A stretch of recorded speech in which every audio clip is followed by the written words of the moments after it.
దేవుని స్తోత్రం, హల్లెలూయా. ఇక్కడ చూడండి ప్రియ దేవునికి బిడ్డలారా, దేవుడి యొక్క మాటలు మనం ఆలోచన చేసినట్లయితే దేవుడిచ్చినటువంటి రక్షణ బట్టి మనం ప్రార్థన చేయాలి. దేవుని స్తోత్రం, హల్లెలూయా.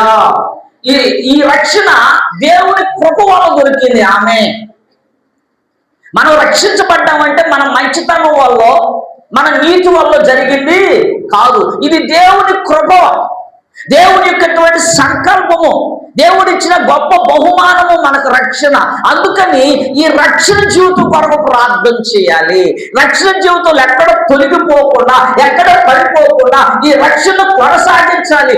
భయముతోను వణుకుతోను కొనసాగించాలంటాడు. దేవుని స్తోత్రం, హల్లెలూయా. ఆ 8వ వచనం చదవండి ప్రియ దేవునికి బిడ్డలారా. 11:8 అనుకుంటా ఈ మాటలు చక్కగా పరిశుద్ధాత్మ దేవుడు తెలియచేస్తున్నా, మీరు విశ్వాసం ద్వారా కృప చేతనే రక్షింపబడి ఉన్నారు, ఇది మీ వల్ల కలిగినది కాదు. Very good. దేని ద్వారా మనం రక్షించబడ్డాము? కృప ద్వారా, విశ్వాసం ద్వారా రక్షించబడ్డాము. ఈ రక్షణ జీవితంలో మేము ఎక్కడ జారిపోకుండా నేను రక్షించబడ్డాను నమ్మకమైన జీవితాన్ని కొనసాగించాలి. ఈ రక్షణను భయముతో వణుకుతో కొనసాగించాలి. దేవుని స్తోత్రం, హల్లెలూయా. అయ్యా, నువ్వు ఇచ్చిన ఈ రక్షణ బట్టి నీకు కృతజ్ఞతాస్తుతులు చెల్లిస్తున్నాను. ఈ రక్షణ బట్టి నేను ఎల్లప్పుడూ నీకు స్తుతులు చెల్లిస్తూ ఉన్నాను. నువ్వు ఇచ్చిన గొప్ప రక్షణ బట్టి, నువ్వు ఇచ్చిన బహుమానాన్ని బట్టి నేను ఎల్లప్పుడూ బలపడాలి, స్థిరపడాలి. నేను రక్షించబడ్డాను, అనేక మంది రక్షణకు కారణం కావాలి. నేను రక్షించబడ్డాను, అనేక మందిని రక్షణలోకి నడిపించాలి. నా రక్షణ అనేక మందికి మార్గదర్శిగా ఉండాలి. నా రక్షణ అనేక మందికి మాదిరికరంగా ఉండాలి అని ప్రార్థన చేసుకోవాలి. దేవుని స్తోత్రం, హల్లెలూయా. అందుకని మన రక్షణ జీవితాన్ని భయముతో వణుకుతో కొనసాగించాలి. పౌలు గారు అన్నారు, నేను భయముతో వణుకుతో రక్షణ జీవితంలో కొనసాగిస్తున్నాను అంటున్నాడు. మనము కూడా అదే జీవితాన్ని కొనసాగించాలి. ఈ రక్షణ జీవితంలో భయముతో వణుకుతో ఉండాలి. ప్రార్థన చేసుకునేటప్పుడు అలా ప్రార్థన చేసుకోవాలి. ప్రతిరోజు మనము, అయ్యా నీవు ఇచ్చిన రక్షణ బట్టి నీకు కృతజ్ఞతాస్తుతులు చెల్లిస్తున్నాను, నీవు ఇచ్చిన ఈ రక్షణ బట్టి నీకు నేను మహిమ చెల్లిస్తున్నాను. ఈ రక్షణ జీవితంలో అంతవరకు నేను కొనసాగాలి. ఎక్కడ భయముతో వణుకుతో అంతవరకు నేను కొనసాగాలి. అలాంటి కృపను నాకు దయచేయి ప్రభువా అని ప్రార్థన చేసుకోవాలి. దేవుని స్తోత్రం, హల్లెలూయా. ఎందుకంటే మనుషులు ఎవరు ఇవ్వలేరు ఈ రక్షణ. పరిశుద్ధాత్మ దేవుడు మనల్ని రక్షణకు కారకుడు. దేవుని స్తోత్రం, హల్లెలూయా. ఎవరైనా బహుమతి ఇస్తే వచ్చిన వాళ్ళందరూ చూపిస్తారు, అవునా కదా? అదే అలాంటిది వెలకట్టలేనిది, ఎవరూ ఇవ్వలేనిది, ఈ ప్రపంచంలో ఎక్కడ దొరకనిది పరిశుద్ధుడైన దేవుడు యేసుక్రీస్తు వారు తన అమూల్యమైన రక్తము చేత మనం రక్షించాడు. కాబట్టి మనం ఇంకెంత కృతజ్ఞులమై ఉండాలి. ప్రతిరోజు అనుదిన ప్రార్థనలో రక్షణ ఇచ్చినందుకు దేవుడు కృతజ్ఞతాస్తుతులు చెల్లించాలి. ఆ రక్షణ లేకపోతే ఇక్కడ కూర్చునే వాళ్ళం కానే. ప్రార్థన చేసేటప్పుడు ప్రతిరోజు నీ ప్రార్థనలో నువ్వు రక్షించినందుకు నీకు స్తుతులు చెల్లిస్తానయ్యా. ఈ రక్షణ జీవితంలో బలపడాలి, ఇంకా అనేక మందికి మాదిరికరంగా ఉండాలి. ఈ రక్షణ జీవితాన్ని నేను భయముతో వణుకుతో అంతవరకు కొనసాగించడానికి కృప చూపించయ్యా అని ప్రార్థన చేయాలి. దేవుని స్తోత్రం, హల్లెలూయా. ఎప్పుడు చూసినా మన అవసరతల గురించే కాదండి, అసలు నీ ఆధ్యాత్మిక జీవితానికి దేవుడిచ్చిన రక్షణ బట్టి కృతజ్ఞతాస్తుతులు చెల్లిస్తున్నావో లేదో ఒక్కసారి అర్థం చేసుకోవాలి. ఒక్కసారి ఆత్మ పరిశీలన చేసుకోవాలి. రెండవది కూడా మనం చూసినట్లయితే ప్రియ దేవునికి బిడ్డలారా, పరిశుద్ధాత్మ దేవుడు తెలియజేసిన మాట ఒకసారి చూడండి. రోమిలకు రాసిన పత్రిక 1:11 కూడా చక్కని మాట ఇక్కడ పరిశుద్ధాత్మ దేవుడు నీ కొరకు నా కొరకు రాయించిన మాట ఒకసారి చదువుకుందాం. రోమిలకు రాసిన పత్రిక 1:11 మీరు స్థిరపడవలనని, అనగా నీకును నాకును కలిగి ఉన్న విశ్వాసం చేత ఒకరినొకరు ఆదరణ పొందవాలని. రెండోది, నువ్వు ప్రార్థన చేసేటప్పుడు ప్రతిరోజు నువ్వు ప్రార్థన చేస్తున్నావే, మొదటగా దేవుడు రక్షించాడు కాబట్టి నీకు ఇచ్చిన రక్షణ బట్టి ఆయన కృతజ్ఞతాస్తుతులు చెల్లించాలి. రెండోది, విశ్వాసాన్ని బట్టి కూడా ప్రభువా నీ ముందు నేను విశ్వాసం ఉంచుతున్నాను, ఆ విశ్వాసంలో నేను స్థిరపడాలయ్యా, ఆ విశ్వాసంలో బలపడాలయ్యా, విశ్వాస జీవితంలో తప్పిపోకుండా నన్ను స్థిరపరచు, నన్ను బలపరచు, నీ సాక్షిగా జీవింపు చేయి ప్రభు అని ప్రార్థన చేయాలి. నేను అన్ని విషయాల్లో విశ్వాసాన్ని కనపరచాలి, విశ్వాసంలో విజయం పొందాలి, విశ్వాసంలో జయాన్ని పొందుకోవాలి, విశ్వాసం వీరురాలుగా, విశ్వాస పౌరుడిగా, విశ్వాసం వీరుడిగా నేను ఉండాలి అని ప్రార్థన చేయాలి. దేవుని స్తోత్రం, హల్లెలూయా.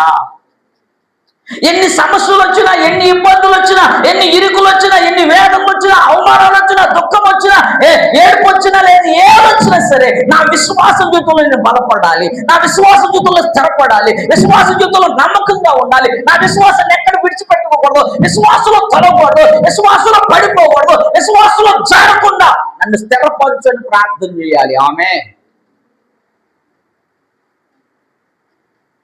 ప్రార్థన చేయటం అంటే ఏ విధమైన అనుభవం నువ్వు కలిగి ఉంటున్నావు, ఆధ్యాత్మిక జీవితానికి ఏ విధంగా నువ్వు మొరపెడుతున్నావు, ఏ విధంగా ప్రార్థన చేస్తున్నావు, ఈరోజు ఆత్మ పరిశీలన చేసుకోవాలి. మొదటగా రక్షణ బట్టి నువ్వు దేవునికి ఎల్లప్పుడూ కూడా ప్రార్థన చేయాలి, మొరపెట్టుకోవాలి, కృతజ్ఞతాస్తుతులు చెల్లించాలి. రెండోది విశ్వాసంలో జారిపోకుండా ప్రార్థన చేయాలి. ఆమె నేను ఎందుకనో అయ్యా కొన్ని సందర్భాల్లో జారిపోతున్నా, పడిపోతున్నా, అలా ఉండకుండా స్థిరపరచు ప్రభువా. అది కావాలి కదా మనకి, అవునా కాదా? ప్రార్థనా జీవితంలో విశ్వాసంలో స్థిరపడాలి. మనం అలా స్థిరపడటానికి ప్రార్థన చేసుకోవాలి. దేవుని స్తోత్రం, హల్లెలూయా. విశ్వాసంలో తొలగిపోకుండా ఉండటానికి, సన్నగిలిపోకుండా, విశ్వాసులుగా మారకుండా ఉండాలంటే, అల్ప విశ్వాసులుగా మారకుండా ఉండాలంటే, స్థిరమైన విశ్వాసం కలిగి ఉండాలంటే నిరంతరం మొరబెట్టుకుంటూ ఉండాలి, నిరంతరం దేవుని భజమాడుతూ ఉండాలి. ప్రార్థన జీవితంలో ప్రతిరోజు తప్పకుండా అలాంటి ప్రార్థన ఉండాలి. ఆమె అందుకని ప్రభు అడుగుతున్నాడు, సందేహింపకుండా మనం ప్రార్థన చేయాలి. ఆయన అడుగు వారికి పరిశుద్ధాత్మను ధారాళంగా దయచేస్తుంది. ఎప్పుడు చూసినా ఈ శరీర సంబంధమైన వాటి కోసమే కాదు, కానీ ఆత్మ సంబంధమైన వాటిని కూడా దేవుని దగ్గరికి మొరపెట్టుకుంటూ ఉండాలి. ఇచ్చిన రక్షణ బట్టి, విశ్వాసాన్ని బట్టి. దేవుని స్తోత్రం, హల్లెలూయా. మూడోది కూడా మనం చూడండి ఇప్పుడు దేవునికి బిడ్డలారా, మూడో విషయంలో కూడా మనం ఆలోచన చేసినట్లయితే రోమిలకు రాసిన పత్రిక 5వ అధ్యాయం 8వ వచనంలో కూడా, అయితే దేవుడు మన ఎడల వెల్లడిపరచును ఎట్లనగా మనం ఇంకనూ పాపులమై ఉండగానే. చాలమ్మా, ఇవి చూడండి, దేవుడు మన ఎడల ఆయన ప్రేమను వెల్లడిపరిచాడు. మన ఎడల మనం కూడా ఆయన ఎడల ప్రేమను వెల్లడిపరచలేదు. మన ఎడల ఆయన ప్రేమను చూపిస్తే మనము ఆయన ఎడల మన ప్రేమను కూడా కనపరచాలి కదా. అందుకని క్రీస్తు కలిగిన మనసును మేము కలిగి ఉండాలి. క్రీస్తు ఏ విధమైన ప్రేమను కనపరచాలి, అదే ప్రేమను మనం కనపరచాలని ప్రార్థన చేసుకోవాలి. అయ్యా, నా ప్రేమ నిస్వార్థమైనదిగా ఉండాలి. నువ్వు ఏ ప్రేమతో ప్రేమించవో, ఏ ప్రేమతో నన్ను క్షమించవో, ఏ ప్రేమతో నన్ను ఆదరించవో, ఏ ప్రేమతో నన్ను రక్షించవో, అలాంటి ప్రేమను ఈ లోకంలో నేను కనపరచాలయ్యా. అలాంటి నిస్వార్థమైన ప్రేమను, అలాంటి పరిశుద్ధమైన ప్రేమను, అలాంటి పవిత్రమైన ప్రేమను నేను ఈ లోకంలో కనపరచాలి. కాబట్టి నన్ను అలా స్థిరపరచు ప్రభా, అలా నన్ను బలపరచు ప్రభా. ప్రేమలో ఎక్కడ భేదము లేకున్నా, నా ప్రేమలో ఎక్కడ పక్షపాతం లేకున్నా, క్రీస్తు కలిగిన ప్రేమను కలిగి ఉండేలాగున్నా నన్ను బలపరచు ప్రభా అని ప్రార్థన చేయాలి. దేవుని స్తోత్రం, హల్లెలూయా. క్రీస్తు ప్రేమ అమూల్యమైనది. ఆమె క్రీస్తు ప్రేమ వెలకట్టలేనిది, క్రీస్తు ప్రేమ పరిశుద్ధమైనది, క్రీస్తు ప్రేమ అపూర్ణమైనది. దేవుని స్తోత్రం, హల్లెలూయా. పరిపూర్ణమైనది. అలాంటి ప్రేమను కలిగి నీవు ఉండాలి, నేను ఉండాలి, మనందరం కూడా ఉండాలి. దాన్ని పొందుకోవటానికి, అలా జీవించడానికి నువ్వు ప్రార్థన చేయాలి. దేవుని స్తోత్రం, హల్లెలూయా. మనల్ని ప్రేమిస్తే మనం ప్రేమించడం కాదు, కానీ ముందు మన ప్రేమను వాళ్ళకి వ్యక్తపరచాలి. ఆ ప్రేమలో ఎలాంటి స్వార్థం కనపడకూడదు, ఆ ప్రేమలో డంబం ఉండకూడదు, ఆ ప్రేమలో హెచ్చింపు ఉండకూడదు, ఆ ప్రేమలో గర్వం ఉండకూడదు, ఆ ప్రేమలో అసహ్యత ఉండకూడదు, ఆ ప్రేమలో స్వార్థం ఉండకూడదు. క్రీస్తు కలిగిన ప్రేమను కలిగి ఉండటానికి నువ్వు ప్రార్థన చేయాలి. దేవుని స్తోత్రం, హల్లెలూయా. ఈ రోజున క్రీస్తును అనేక దేశాల్లో ఎందుకు అంగీకరిస్తున్నట్టు ఆయన ప్రేమను బట్టి. ఆమె ఎందుకంటే ఆ ప్రేమలో ఎలాంటి స్వార్థం లేదు, అందరి కొరకు ప్రాణం పెట్టిన ప్రేమ ఆమె. దేవుని స్తోత్రం, హల్లెలూయా.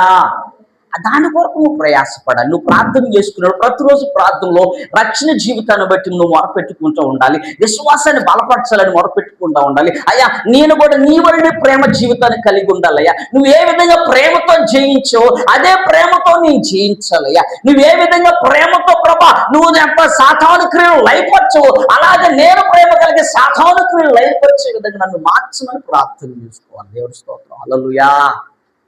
ఇలాంటి అనుభవం కావాలండి క్రైస్తవ జీవితానికి. ఎందుకంటే దుర్దినాల్లో ఉన్నాం. ఇంకా దేవుడు త్వరగా రాబోతూ ఉన్నాడు. రక్షణ జీవితాన్ని భయముతో వణుకుతో కొనసాగించుకోవాలి. విశ్వాసులు స్థిరపడతా ఉండాలి. ప్రేమ కలిగిన జీవితాలు మనం కలిగి ఉండాలి. 4వది కూడా చూద్దాం ప్రియ దేవునికి బిడ్డలారా. 4వ విషయములు కూడా చూడండి. కొలస్సీలకు రాసిన పత్రిక 3:13 చక్కని మాట పరిశుద్ధాత్మ దేవుడు నీ కొరకు నా కొరకు రాయించినటువంటి మాటలు మనం ఒకసారి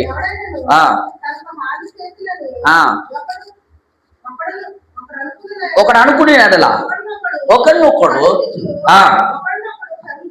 క్షమించుడు. దేవుని స్తోత్రం. హల్లెలూయా. రెండోది మనం చేసే ప్రతిరోజు ప్రార్థనలో ఏం కావాలి? క్షమించుకునే అనుభవం కావాలి ప్రభు అని అడగాలి. దేవుని స్తోత్రం. హల్లెలూయా. నాకు క్షమించే మనసు దయచే ప్రభా. నీవు ఏ విధంగా నా పాపాలను క్షమించావో, నువ్వు ఏ విధంగా నా అపరాధాలను క్షమించావో, నువ్వు ఏ విధంగా నా దోషాలను క్షమించావో, నువ్వే విధంగా నా తప్పులను క్షమించావో, నువ్వే విధంగా నా దుష్ట ఆలోచనలు తలపులను క్షమించావో, నేను చేసినటువంటి చీకటి క్రియలను క్షమించావో, నేను చేసినటువంటి దొంగ పనులను క్షమించావో, నేను చేసిన తప్పుడు ఆలోచనలు క్షమించావో, అదే రీతిగా నా తోటి వారి తప్పులను, నా తోటి వారి రుణములను క్షమించే మనసు నాకు కావాలయ్యా. క్షమాపణ అడిగే మనసు కావాలయ్యా. ప్రతి ఒక్కరిని కూడా క్షమించే మనసు దయచే ప్రభు అని ప్రార్థన చేయాలి. దేవుని స్తోత్రం. హల్లెలూయా. అదే కదా ప్రభు నేర్పిన ప్రార్థనలో. ఏమన్నాడమ్మా ప్రభు నేర్పిన ప్రార్థన? ఏమన్నాడు? అదే చెప్పింది. నిన్ను వాళ్ళే ప్రేమించిన తర్వాత ఏం చేయాలి? తప్పులు కూడా మనం ఏం చేయాలి? మన తప్పులే మనకు కనపడవు. మన తప్పులు మనకు కనపడవు. ఇతరుల తప్పులు మాత్రం ఉంచుతూ ఉంటాం. అది కాదు క్రైస్తవం అంటే. ఒకరి రుణములు ఒకరు ఏం చేయాలంట? క్షమించుకోవాలంట. ప్రభు నేర్పిన ప్రార్థన అదే. అయ్యా మొదటగా నువ్వు నా పాపాలు క్షమించమనంటే నేను ఎదుటి వారి పాపాలని క్షమించాలి కదా. మన ఎడలో చేసిన వారి అపరాధం మనం క్షమించాలి కదా. ఈ అనుభవం కావాలని ప్రార్థన చేసుకోవాలి. క్షమించే మనసు ఉండాలి క్రైస్తవ జీవితానికి. ఆమేన్. ఎప్పుడైతే నువ్వు రక్షించబడతావో, విశ్వాసులు స్థిరపడతావో, ఎప్పుడైతే ప్రభు ఇలాంటి అనుభవం నీకు దేవుడు అనుగ్రహిస్తున్నాడో ఆ తర్వాత నీలో ప్రేమించే మనసు కావాలి. నువ్వు నిజముగా క్రీస్తు ప్రేమ కలిగి ఉన్నట్లయితే ప్రతి వారిని క్షమించే మనసు వస్తుంది. ఆమేన్. ఆ ప్రేమ ఉంది కాబట్టి సర్వలోకాన్ని ప్రభు క్షమించాడు. దేవుని స్తోత్రం. హల్లెలూయా. దీనికోసం ప్రార్థన చేసుకోవాలి. అయ్యా నువ్వు ఏ విధమైన క్షమాగుణం కలిగి ఉన్నావో నేను కూడా ఈ లోకంలో అందరిని క్షమించి నీ దగ్గరికి వారిని నడిపించే అనుభవం నాకు కావాలి ప్రభుని ప్రార్థన చేయాలి. దేవుని స్తోత్రం. హల్లెలూయా. ఇదండి క్రైస్తవ లోకం చేయాల్సినటువంటి ప్రార్థన. ముందు మనం స్టెబిలిటీ కావాలి. మనము ఆధ్యాత్మిక జీవితంలో స్థిరపడాలి. ఆధ్యాత్మిక జీవితంలో బలంగా ఉండాలి. ఆధ్యాత్మిక జీవితంలో నువ్వు ప్రకాశిస్తూ ఉండాలి. ఆధ్యాత్మిక ఫలాలు అనుభవించాలి అంటే మొదట రక్షణ జీవితాన్ని బట్టి దేవుడి కృతజ్ఞతాస్తుతులు చెల్లించాలి. రెండోది విశ్వాస జీవితం తొలగిపోకుండా నువ్వు ప్రార్థన చేసుకుంటూ ఉండాలి. మూడోది ప్రేమను, క్రీస్తు ఏ విధమైన ప్రేమను కనపరచారో అదే ప్రేమను కనపరచడానికి నువ్వు ప్రార్థన చేస్తూ ఉండాలి. నాలుగోదిగా ఏం చేయాలంటే క్షమించే మనసు నాకు కావాలి ప్రభువా. నువ్వు ఏ విధంగా లోకాన్ని, పాపాలని, మమ్మల్ని క్షమించో అలాగే నా తోటి వారిని క్షమించే మనసు కావాలి అనేది ప్రార్థన చేసుకోవాలి. తర్వాత 5వది కూడా చూద్దాం. ప్రియ దేవునికి బిడ్డలారా చూడండి. యోహాను సువార్త 16:13 కూడా చక్కని మాట పరిశుద్ధాత్మ దేవుడు చక్కగా మన కొరకు రాయించిన మాటను మనము తెలియచేసుకుందాం. గమనించండి. అయితే ఆయన అనగా సత్యస్వరూపి అయిన ఆత్మ వచ్చినప్పుడు సర్వసత్యంలోనికి నడిపించును. దేవుని స్తోత్రం. హల్లెలూయా. నీ ప్రార్థన ఎలా ఉండాలంటే, ప్రతిరోజు ప్రార్థన ఎలా ఉండాలంటే, ప్రభువా ఈ లోకంలో నేను ఎలా నడవాలి, ఈ లోకంలో నేను ఎలా జీవించాలి, ఈ లోకంలో ఏ విధమైనటువంటి విధమైనటువంటి క్రైస్తవ క్రమాన్ని పాటించాలి, ఈ లోకంలో ఏ విధమైనటువంటి క్రైస్తవ ధర్మాన్ని అనుసరించాలి, ఈ లోకంలో ఏ విధమైన క్రైస్తవ నిశ్చయితను కలిగి మేము జీవించాలి, మమ్మల్ని నేర్పించయ్యా, మమ్మల్ని నడిపించయ్యా, మమ్మల్ని సరిచేయి అని చెప్పి ప్రతిరోజు ప్రార్థన చేసుకోవాలి. దేవుని స్తోత్రం, హల్లెలూయా. నేనేం చెయ్యాలి, నేను ఎలా ఉండాలి, ఎలా మాట్లాడాలి, ఏ విధమైన క్రియలు కలిగి ఉండాలి, ఏ విధమైన వైఖరి నేను కలిగి ఉండాలి అని చెప్పేసి రోజు ప్రార్థన చేయాలి. దేవుని స్తోత్రం, హల్లెలూయా.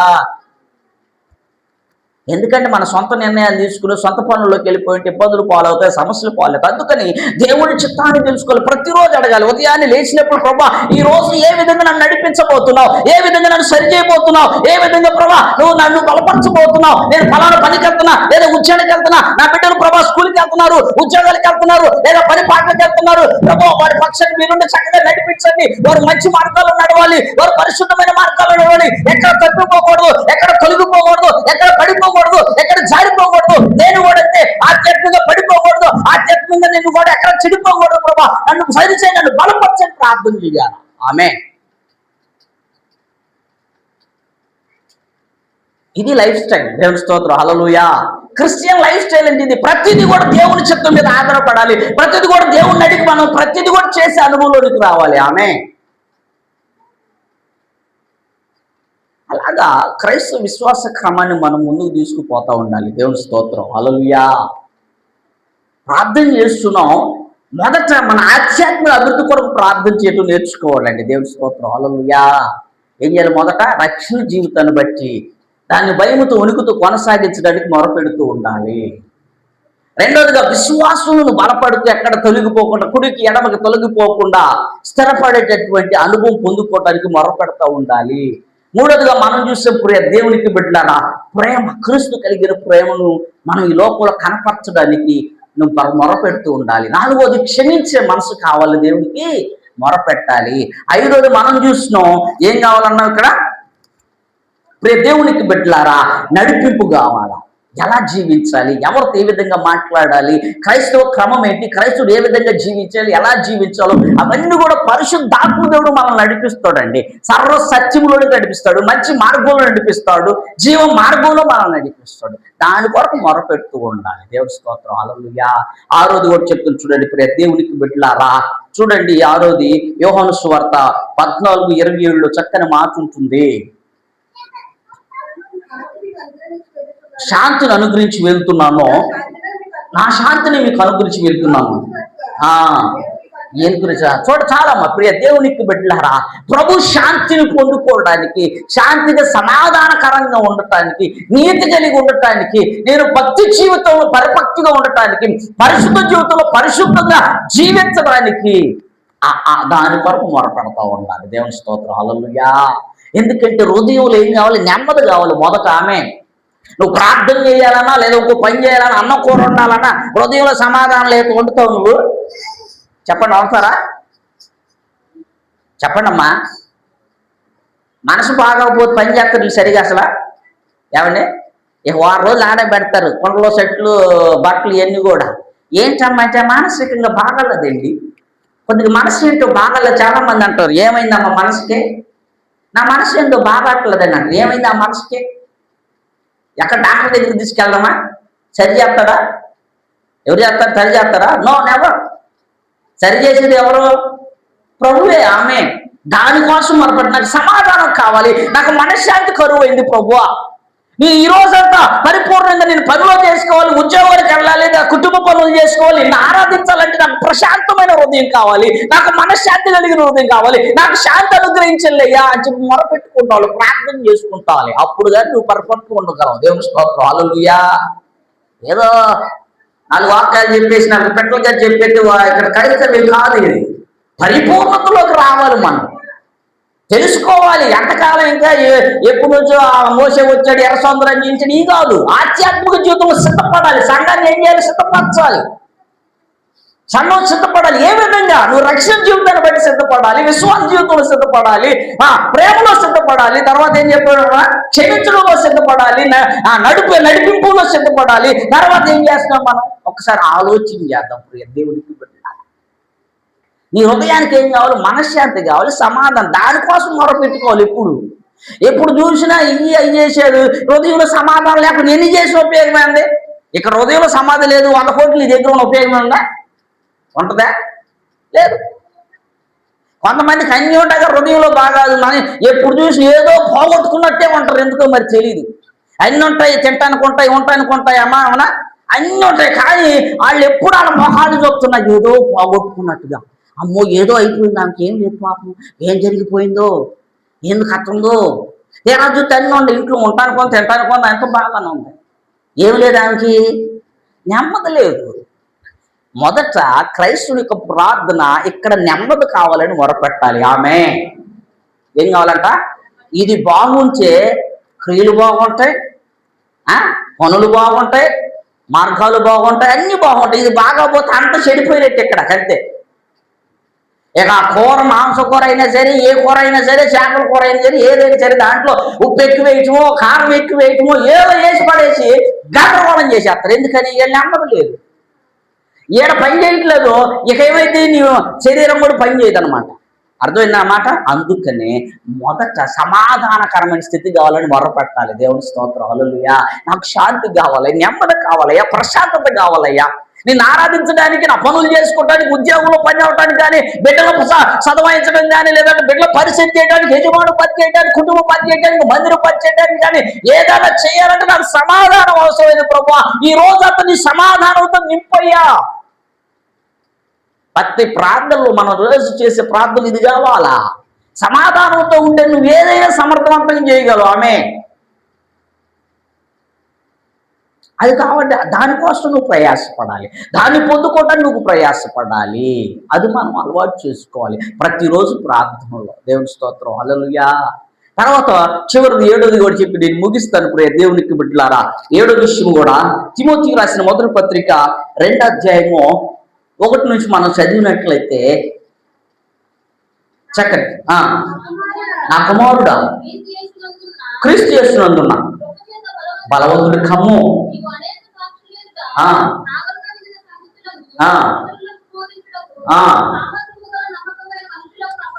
దేవుని స్తోత్రం, హల్లెలూయా. చదవమ్మా. అది కాదమ్మా, 2:1 మొదటి తిమోతి 2:1. మనము సంపూర్ణ భక్తియు మాన్యత కలిగి, నెమ్మది కలిగి, సుఖముగాను బ్రతుకు నిమిత్తము అన్నిటికంటే ముఖ్యంగా మనుషులందరి కొరకు 7వది గుర్తుపెట్టుకోండి, అందరి కొరకు ప్రార్థన చేయాలి. దేవుని స్తోత్రం, హల్లెలూయా. నీ రోజు ప్రార్థన, ప్రతిరోజు నువ్వు చేసే ప్రార్థన ఎన్ని కనపడుతున్నాయి? 7 లక్షలు. అసలు ఒకసారి ఆలోచన చేయి, ఆత్మ పరిశీలన చేసుకో. ఏమి చేయకుండా నన్ను అబ్బా ఏసయ్యా దీవించయ్యా, నాకు కుమ్మరించయ్యా, నన్ను అయ్యా ఆ పరిస్థితి నుండి పైకి అయ్యా, నాకు అది కావాలయ్యా, ఇది కావాలని చేస్తే ఉపయోగం ఏముంటుంది? సమాధానం లేకుండా, నెమ్మది లేకుండా ఎంత ప్రార్థన చేసిన ఉపయోగం ఏముందమ్మా? అవసరం తీరింది కానీ ఇక్కడ సమాధానం దొరకదుగా. బాగా అర్థం చేసుకోవాలి. క్రైస్తవ లోకం ఏంటంటే అనేక రకాలుగా కొట్టిమిట్టాడుతూ ఉన్నాం. ఈ రోజున సత్యము ప్రకటించబడతా ఉంది. ఈరోజు అర్థం చేసుకోవాలి, ఆధ్యాత్మికంగా మనం బలపడాలి అంటే ఈ 7 విషయాలు నీ ప్రార్థనలో ఉండాలి, నా ప్రార్థనలో ఉండాలి, సంఘ ప్రార్థనలో ఉండాలి. ప్రతి ప్రార్థనలో ఈ 7 విషయాల గురించి ఎత్తి పట్టడం ఉందా? దేవుని స్తోత్రం, హల్లెలూయా. తర్వాత అవసరం కొరకు ప్రార్థన చేయాలి. మొదట మన ప్రార్థనలో రక్షణ బట్టి ఆయన కృతజ్ఞతాస్తుతి చెల్లించాలి. విశ్వాసం స్థిరంగా ఉండాలి, ప్రభుని ప్రార్థన చేయాలి. ఆ ప్రేమ నువ్వు ఏదైతే ప్రేమను కనపరచో అదే ప్రేమ నీ లోపల కనపరచాలి, ఇతరుల దగ్గర మీరు కనపరచాలి అయ్యా అని చెప్పేసి ప్రార్థన చేయాలి. క్షమించే మనసు కావాలని ప్రార్థన చేయాలి. మంచి మార్గంలో నడవాలి ప్రభుని ప్రార్థన చేయాలి. నా రోజు దినకార్యాలు నా చేత నువ్వే నడిపించు ప్రభా, నువ్వే నా పక్షంలో జరిగించు ప్రభుని ప్రార్థన చేయాలి. తర్వాత ఏం చేయాలంటే ఇతరుల కొరకు ప్రార్థన చేయాలి, సమాధానం కొరకు కూడా ప్రార్థన చేయాలి. ఇలా కానీ 7 ప్రార్థనలు, ఈ 7 రకాలుగా మనం దేవునికి మొరపెట్టి ఈ విధమైన ప్రార్థన వైఖరిని కలిగి ఉంచే పరిపూర్ణమైన విషయాలుగా దేవుడు మనం బలపరుస్తాడు. దేవుడి స్తోత్రం, హల్లెలూయా. అందుకు అంటున్నాడు, మనం చేసే ప్రార్థన ఈ విధమైన ప్రార్థనగా నువ్వు చేస్తే ప్రభువు ఆ కొండ అక్కడికి వెళ్ళి పడిపోమంటే ఏమైపోయిందంటే వెళ్ళి ఏమి లేకుండా మనం ప్రార్థన చేస్తే ఉపయోగం ఏముంటుంది? అందుకని మనం ఎన్నిసార్లు ప్రార్థన చేసినా కొన్ని కార్యాలు జరగవు. ఎందుకంటే శరీర సంబంధం వాటినే నువ్వు ప్రార్థన చేస్తున్నావు, ఆత్మ బలహీనంగా ఉంటున్నావు. ఆధ్యాత్మికంగా బలహీనపడిపోతున్నావు. కానీ నీ అవసరం కోసమే దేవుని దగ్గరికి వచ్చి మొరపెడుతుంటే ఇది అందువల్ల నీకు ఏ ఉపయోగం ఉంటుంది? ఆధ్యాత్మిక బలం ఉండదు, ఆధ్యాత్మిక స్థిరం ఉండదు, ఆధ్యాత్మిక జీవితంలో అభివృద్ధి ఉండదు, ఆధ్యాత్మిక జీవితంలో ఫలింపు ఉండదు. ఫలింపు లేకుండా ప్రకృతి సంబంధమైన అవసరాలు తీరటం వల్ల ఉపయోగమే ఉంటుంది. అది ఈ లోకం వరకు సరిపోతుంది ఈ అవసరతలు. కానీ నువ్వు దేవుని రాజ్యంలో ఉండాలి అంటే, నువ్వు అక్కడ పరిపూర్ణమైన భక్తిని కొనసాగించి అక్కడికి వెళ్ళాలి అంటే ఇలాంటి వైఖరి, ఇలాంటి ప్రార్థన జీవితం మనం కలిగి ఉండాలి. దేవుని స్తోత్రం, హల్లెలూయా. అందుకనే ప్రభువు అడుగుతున్నాడు, ఆయనకి ఏం అవసరం అండి? ఆయనకేం అవసరం? ఆయన పెద్దల కాడ తీసి వెళ్ళి ప్రార్థన చేస్తా ఉన్నాడు. చేసేటం లేదు ఆయన ఆ బాధలు ఆయనకు తెలుసు. నేనేమి చేస్తున్నానో, ఏమి భరించబోతున్నానో, ఏది నేను చేయబోతున్నానో తెలుసు. అందుకే నేను మొరపెడతా ఉన్నాడు. దేవుని స్తోత్రం, హల్లెలూయా. ఇది కావాలి. శ్రమలు రాకముందే, ఇబ్బందులు రాకముందే నువ్వు మొదట మొరపెట్టాలి. ప్రభువా వాటి నుండి తప్పించాలి, విశ్వాసం నేను బలపడాలి, స్థిరపడాలి, అటన్నీ వచ్చిన ఎదుర్కొనే శక్తి నాకు కావాలని మొరపెట్టడమే నిజమైన క్రైస్తవ్యం. దేవుని స్తోత్రం, హల్లెలూయా. శ్రమలు వద్దని మొరపెట్టడం కాదు, శ్రమలు వచ్చినా సరే అట్లా విజయం పొందుకుంటానని మొరపెట్టడమే గొప్ప విషయం. ఆమె అవునా కదా? శ్రమలు వచ్చిన వాటి మీద నేను విజయం పొందుకోవాలి ప్రభువా. ఎందుకంటే లోపల శ్రమలు లాక మానవ అన్నాడు. ప్రతి ఒక్కరికి శ్రమలు వస్తాయి, కానీ వాటిలో విజయం పొందుకోవాలి ప్రభుని ప్రార్థన చేయడమే గొప్ప. దేవుని స్తోత్రం, హల్లెలూయా. యేసుక్రీస్తు వారు అదే చేశాడు. నీ చిత్తమైతే దీన్ని నా నుండి, అవునా కదా ప్రభు, నీ చిత్తం అయితే ఆ సమస్య నుండి, ఆ శ్రమల నుండి నన్ను దూరపరచు. ఒకవేళ అయ్యా నీవు చిత్తం కాకపోతే నన్ను నిలబెట్టుకో. ఆమె ఇలాంటి ప్రార్థన జీవితం మనం కలిగి ఉంటాం. ఈ రోజు నుంచి అలవాటు చేసుకుందాం. నువ్వు పరిపూర్ణమైన భక్తిలో అభివృద్ధి పొందాలంటే, ఫలింపు జీవితం కలిగి ఉండాలంటే, నువ్వు ఫలించాలి, మన కుటుంబాలు ఫలించాలి, సంఘము ఫలించాలి అంటే మొదట నువ్వు చేయాల్సింది, నేను చేయాల్సింది రక్షణ బట్టి దేవుని కృతజ్ఞతాస్తుతులు చెల్లిస్తూ ప్రార్థన చేయాలి. రెండోదిగా మనం చూసినప్పుడు ప్రియ దేవునికి బిడ్డలారా, రెండోది విశ్వాసాన్ని బట్టి చేయాలి, ప్రేమను బట్టి చేయాలి. తర్వాత మూడోది క్షమించే మనసు కోసం ప్రార్థన చేయాలి, శాంతి అనుగ్రహించమని, సమాధానం కావాలని ప్రార్థన చేయాలి. తర్వాత నడిపింపు ఏ విధంగా ఈ లోకంలో నేను జీవించాలి అనే దానికోసం చివరగా ఇతరులందరి కొరకు కూడా మనము ప్రార్థన చేయాలి.